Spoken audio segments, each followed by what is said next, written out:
कोई भी गड्डी है वो किसी भी कैटागरी दी है ਉਹਦੀ ਜਿਹੜੀ ਬੁਨਿਆਦੀ ਜਿਹੜਾ ਚੀਜ਼ ਹੈ ਗੱਡੀ ਦੇ ਉਹ ਟਾਇਰ ਹੁੰਦੇ ਨੇ। ਟਾਇਰਾਂ ਦੇ ਸਿਰ ਤੇ ਹੀ ਉਹਨੇ ਚੱਲਣਾ ਹੁੰਦਾ ਹੈ। ਟਾਇਰਾਂ ਦੇ ਮੁਤਲਕ ਯੂਰਪ ਦੇ ਅੰਦਰ ਬੜਾ ਸਖਤ ਕਾਨੂੰਨ ਹੈ। ਉਹ ਜੁਰਮਾਨਾ ਹੁੰਦਾ ਹੈ ਅਗਰ ਉਹਦੀ ਟਾਇਰਾਂ ਦੇ ਵਿੱਚ ਕੋਈ ਵੀ ਕਿਸੇ ਕਿਸਮ ਦਾ ਵੀ ਫਾਲਟ ਹੋਵੇ। ਹਾਂ ਸਾਤੀ ਤੌਰ ਤੇ ਕੋਈ ਮਸਲਾ ਬਣ ਜੇ ਅੱਲਾ ਦੀ ਤਰਫੋਂ ਤੇ ਉਹ ਇੱਕ ਵੱਖਰੀ ਗੱਲ ਹੈ। ਸੁਬਾਹ ਡੇਲੀ ਚੱਲਣ ਤੋਂ ਪਹਿਲੇ ਤੁਸੀਂ ਜਿਹੜੀਆਂ ਚੀਜ਼ਾਂ ਚੈੱਕ ਕਰਨੀਆਂ ਹੁੰਦੀਆਂ ਨੇ ਕਿ ਹਵਾ ਪੂਰੀ ਹੈ, ਕਿਰੇ ਕੱਟ ਤਾਂ ਨਹੀਂ ਲੱਗੇ ਆ, ਕਿਰੇ ਕੋਈ ਮਸਲਾ ਤਾਂ ਨਹੀਂ ਐਸਾ ਹੈ। ਇਹ ਚੀਜ਼ ਹੁੰਦੀ ਹੈ। ਬਾਕੀ ਸਾਰੀਆਂ ਦੂਜੀ ਦੀ ਡਿਟੇਲ ਸਾਰੀ ਤੁਹਾਨੂੰ ਮੈਂ ਵੀਡੀਓ ਦੇ ਵਿੱਚ ਦੱਸੀ ਹੈ ਕਿ ਜਿਹਦੇ ਵਿੱਚ ਤੁਸੀਂ ਇਹਦੇ ਚੈੱਕ ਕਰਨੇ ਹੁੰਦੇ ਨੇ ਕੋਡ ਨੰਬਰ, ਮਾਸੀਮਾ ਪੁਰਤਾਤਾ ਮਤਲਬ ਜ਼ਿਆਦਾ ਵਜ਼ਨ, ਸਪੀਡ, ਉਸ ਤੋਂ ਬਾਅਦ ਕਿਸ ਸਾਲ ਦਾ ਬਣਿਆ।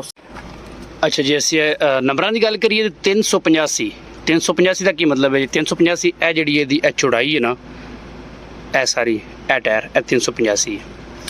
ਅਗਲਾ ਨੰਬਰ ਹੈ 65 ਜਿਹੜੀ ਹੈ ਇਹਦੀ ਮੋਟਾਈ ਹੈ ਇਸ ਪੁਆਇੰਟ ਤੋਂ ਲੈ ਕੇ ਇਸ ਪੁਆਇੰਟ ਤੱਕ, ਇਹ 65 ਹੈ।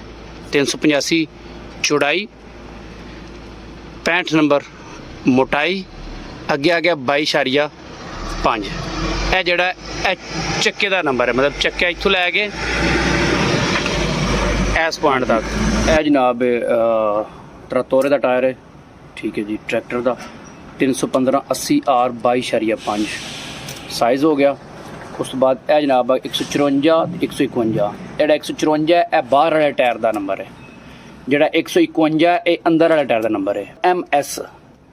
MS ਦਾ ਮਤਲਬ ਹੁੰਦਾ ਹੈ ਕਿ ਦੋਵਾਂ ਜਿਹੜੇ ਮੌਸਮ ਉਹਨਾਂ ਵਿੱਚ ਚੱਲਦਾ ਹੈ, ਸਰਦੀ ਦਾ ਤੇ ਗਰਮੀ ਦਾ। ਵੇਖਿਆ ਜਾਏ ਨਿਸ਼ਾਨ ਤੇ ਬਰਫ਼ ਦਾ ਬਣਿਆ M ਤੇ S ਹੋ ਗਿਆ। ਇਸੇ ਤਰ੍ਹਾਂ ਅਸੀਂ ਰਿਮੋਰਕਿਊਅਲ ਟਾਇਰ ਤੇ ਆ ਗਏ ਹਾਂ, ਠੀਕ ਹੈ। ਇੱਥੋਂ ਦੀ ਇੱਕ ਚੀਜ਼ ਬੜੀ ਅਵਾਨਾ ਵੇਖੋ, ਮੇਡ ਇਨ ਇੰਡੀਆ ਦਾ। ਅੱਛਾ ਜੀ, ਇਹਦਾ ਜਿਹੜਾ ਮਜ਼ੂਰਾ ਉਹਦੇ ਨੂੰ ਡਿਫਰੈਂਟ ਹੈ। 385 65R 22.5 ਇਹ ਰਿਮੋਰਕਿਊ ਦੇ ਪਿੱਛੇ ਵੇ ਜਿਹੜਾ ਸਾਈਜ਼ ਹੈ ਤੁਹਾਨੂੰ ਨਜ਼ਰ ਆ ਰਿਹਾ। ਡਿਜ਼ਾਈਨ ਇਸ ਟਾਇਰ ਦਾ ਮੁਖਤਲਿਫ ਹੈ। ਉਸ ਤੋਂ ਸੈਂਟਰ ਐਕਸਲ ਜਿਹੜਾ ਇਹਦਾ ਵੀ ਮੁਖਤਲਿਫ ਹੈ, ਡਿਫਰੈਂਟ ਹੈ। ਉਸ ਤੀਸਰਾ ਆ ਗਿਆ, ਤੀਸਰੇ ਦਾ ਵੀ ਡਿਫਰੈਂਟ, ਠੀਕ ਹੈ। ਇਹ ਤਿੰਨਾਂ ਦਾ ਆਪਸ ਵਿੱਚ ਜਿਹੜਾ ਉਹ ਮੈਚ ਨਹੀਂ ਹੁੰਦਾ ਹੈ। ਇਸ ਵਾਸਤੇ ਇਹ ਹੁਣ ਇੱਦਾਂ ਤੇ ਪਰਲੀ ਸਾਈਡ ਆ ਸੇਮ ਐਕਸਲ ਤੇ ਇੱਕ ਡਿਜ਼ਾਈਨ, ਇਹਦਾ ਇੱਕ ਉਹਦਾ ਇੱਕ, ਇਹ ਤਿੰਨੇ ਮੁਖਤਲਿਫ ਨੇ ਇੱਕ ਸਾਈਡ ਤੇ, ਕੋਈ ਮਸਲਾ ਨਹੀਂ ਹੈ। ਲੇਕਿਨ ਇੱਕ ਐਕਸਲ ਦੋਵੇਂ ਜਿਹੜੇ ਨੇ ਕੋਪੀਆ ਤੇ ਜਿਹੜੇ ਨੇ ਉਹ ਇੱਕੋ ਜਿਹੜਾ ਡਿਜ਼ਾਈਨ ਦੇ ਹੋਣੇ ਚਾਹੀਦੇ ਨੇ। ਅਗਰ ਚੇਂਜ ਕਰਨੇ ਨੇ ਤਾਂ ਦੋਵੇਂ ਟਾਇਰ ਚੇਂਜ ਕਰਨੇ ਨੇ। ਇਹ ਨਹੀਂ ਹੈ ਇੱਕ ਤੁਸੀਂ ਚੇਂਜ ਕਰ ਲਓ ਇੱਕ ਬਾਅਦ ਚ ਕਰ ਲਓ। ਤਾਂ ਇਹਦੀ ਗੱਲ ਕੀਤੀ ਜਾਏ 35-21 ਦਾ ਮਤਲਬ ਮਹੀਨਾ, 21 ਦਾ ਨੰਬਰ ਸਾਲ, ਮਤਲਬ 35 ਹਫ਼ਤਾ ਅਗਰ ਵੀਕ ਦਾ ਗਿਣਿਆ ਜਾਏ ਤਾਂ ਇਹ ਬਣਦਾ ਅਗਸਤ 2021 ਦੇ ਵਿੱਚ ਇਹ ਟਾਇਰ ਬਣਿਆ ਹੈ।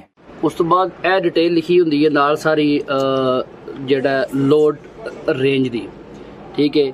ਮੈਕਸਿਮਮ ਲੋਡ ਸਿੰਗਲ ਤੇ ਵੀ ਕਿੰਨਾ ਹੈ ਇਹ ਸਾਰੇ ਅੱਗੇ ਲਿਖਿਆ ਹੈ, ਤੇ ਮੈਕਸਿਮਮ ਲੋਡ ਡਬਲ ਟਾਇਰ ਜਿਹੜਾ ਉਹਦੇ ਤੇ ਤੁਸੀਂ ਮੈਕਸਿਮਮ ਕਿੰਨਾ ਲੱਗ ਸਕਦੇ ਹੋ।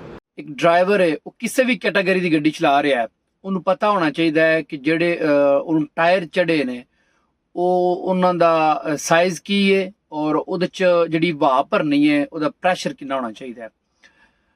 ਅਸੀਂ ਅਗਰ ਗੱਲ ਕਰੀਏ ਟਰੱਕ ਦੇ ਟਾਇਰਾਂ ਦੇ ਮੁਤਲਕ, ਤੇ ਜਿਹੜਾ ਐਵਰੇਜ ਮਤਲਬ ਸਟੈਂਡਰਡ ਸਾਈਜ਼ ਦੇ ਜਿਹੜੇ ਟਾਇਰ ਨੇ ਉਹਨਾਂ ਦਾ ਜਿਹੜੀ ਨਾਰਮਲ ਜਿਹੜਾ 8.5 ਬਾਰ ਜਿਹੜੀ ਹੈ ਉਹ ਹਵਾ ਹੋਣੀ ਚਾਹੀਦੀ ਹੈ। ਮੈਕਸਿਮਮ ਜਿਹੜੀ ਹੈ 9 ਬਾਰ ਹੋਣੀ ਚਾਹੀਦੀ ਹੈ।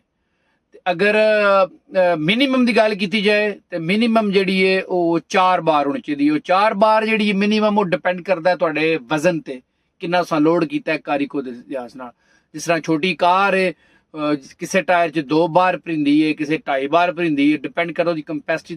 ਔਰ ਤੁਹਾਨੂੰ ਮਜ਼ੇ ਦੀ ਗੱਲ ਦੱਸਾਂ, ਇਟਲੀ ਦੇ ਵਿੱਚ ਕਾਨੂੰਨ ਹੈ ਅਗਰ ਤੁਹਾਡਾ ਟਾਇਰ ਫਟਦਾ ਹੈ ਰੋਡ ਦੇ ਵਜ੍ਹਾ ਤੋਂ, ਮਤਲਬ ਕਿਸੇ ਰੋਡ ਦੇ ਕਿਹੜਾ ਕੋਈ ਐਸਾ ਜੰਪ ਬਣਿਆ ਜਾਂ ਰੋਡ ਖਰਾਬ ਹੈ, ਤੁਸੀਂ ਜਨਾਬ ਸਟੇਟ ਦੇ ਉੱਤੇ ਕੇਸ ਕਰ ਸਕਦੇ ਹੋ। ਉਹ ਤੁਹਾਨੂੰ ਉਹਦਾ ਮੁਆਵਜ਼ਾ ਦੇਣ ਦੇ। ਅਗਰ ਤੁਹਾਡਾ ਟਾਇਰ ਫਟਦਾ ਹੈ, ਟਾਇਰ ਤੁਹਾਡਾ ਖਰਾਬ ਹੁੰਦਾ ਹੈ ਰੋਡ ਦੀ ਵਜ੍ਹਾ ਤੋਂ, ਕਿਉਂ ਕਿ ਤੁਸੀਂ ਇੱਥੇ ਇਸ ਮੁਲਕ ਨੂੰ ਟੈਕਸ ਦੇ ਰਹੇ ਹੋ।